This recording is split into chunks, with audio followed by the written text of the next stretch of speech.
ചടങ്ങിൽ നടൻ മോഹൻലാലാണ് പ്രകാശന കർമ്മം നിർവഹിച്ചത്. ചിത്രം ഓണത്തിന് തിയേറ്ററിലുള്ളത്.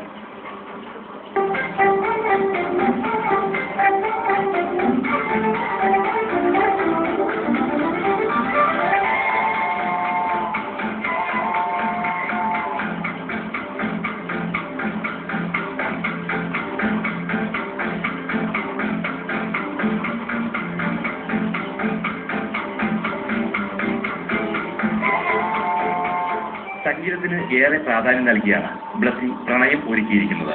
പ്രണയത്തിന്റെ നോവും കുളിരുമുള്ള പാട്ടുകൾ രചിച്ചിരിക്കുന്നത് ONV. ജയചന്ദ്രന്റെ സംഗീത സംവിധാനത്തിന് വേണ്ട പാട്ടുകൾ ആലപിച്ചിരിക്കുന്നത് ശ്രേയ ഘോഷാൽ, ശരത്, വിജയ് യേശുദാസ്, P. ജയചന്ദ്രൻ എന്നിവരാണ്.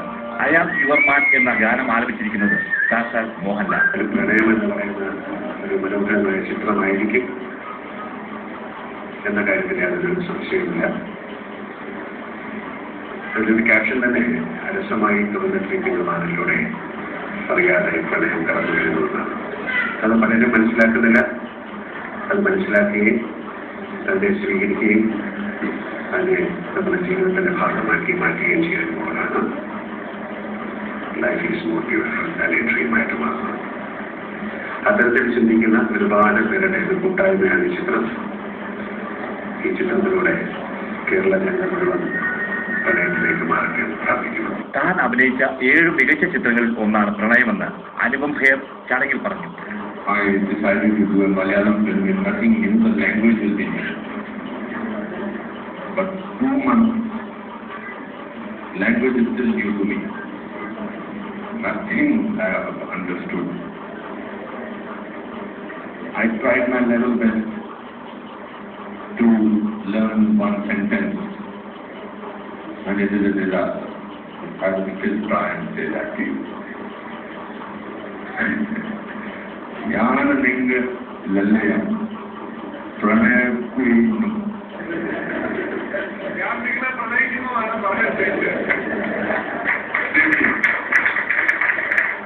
മലയാളത്തിൽ നിന്നും വിളി വന്നപ്പോൾ ഇത്ര നല്ല വേഷമായിരിക്കുമെന്ന് കരുതിയില്ലെന്ന് Jaya Prada.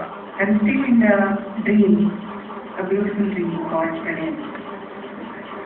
Blessing sir made me to inspire to do this film. I'm thankful to sir. You have given wonderful opportunity for me to perform. Films, I have done so many, but to inspire to tell the character, as you said that the title itself gives a lot of inspiration. And the relationship, so beautifully you have portrayed it.